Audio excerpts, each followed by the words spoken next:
దుడిగల్ municipality Mallampet జీఎల్సీ community వాసులకు నిరసనకు దిగారు. అయితే బిల్డర్ విజయలక్ష్మి మోసాలకు తాము దుర్భర స్థితిని ఎదుర్కొంటున్నామంటూ రోడ్డెక్కారు. గేటెడ్ కమ్యూనిటీ పేరుతో అక్రమ నిర్మాణాలు చేపట్టి విక్రయిస్తున్నారని, హెచ్ఎండిఏ నుంచి 60 నిర్మాణాలకు అనుమతులు పొందిన బిల్డర్ కుర్రం విజయలక్ష్మి 260 అక్రమ నిర్మాణాలు చేపట్టారని వాళ్ళు తెలిపారు. కలెక్టర్ ఆదేశాలతో డిపిఓ విచారణలో 260 అక్రమ విల్లాలు గుర్తించినప్పటికీ చర్యలు తీసుకోవడం లేదని అన్నారు.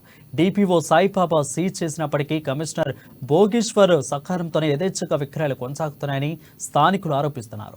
208 విల్లాలు నిషేధిత జాబితాలు ఉన్నప్పటికీ లంచాలు చెల్లించి అమాయకుల నుంచి కోట్లు కొలగొడుతూ మోసాలకు పాల్పడుతున్నారని తెలిపారు. బిల్డర్ విజయలక్ష్మిపై చర్యలు తీసుకోవాలని, తమకు న్యాయం చేయాలని డిమాండ్ చేశారు.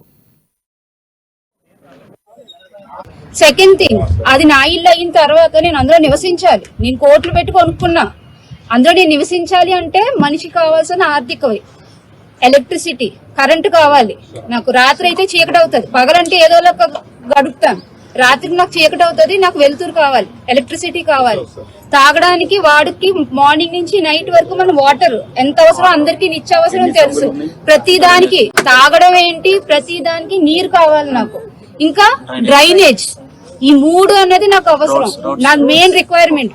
తర్వాత నేను నా ఇంటికి చేరుకోవాలంటే ఇల్లు కొన్న తర్వాత చాలా కోట్లు పెట్టి ఇక్కడ ఇల్లు కొన్నాం. ఇల్లు కొన్న తర్వాత కనీస మౌలిక సదుపాయాలు కూడా ఆవిడ మాకు ప్రొవైడ్ చేయట్లేదు. ఎక్కడ చూసినా వాటర్ బయటకి వెళ్తుంది, డ్రైనేజ్ వాటర్. దానివల్ల దోమలు అవి ఎక్కువైపోతున్నాయి. ఇక్కడ ఇంకా మళ్ళా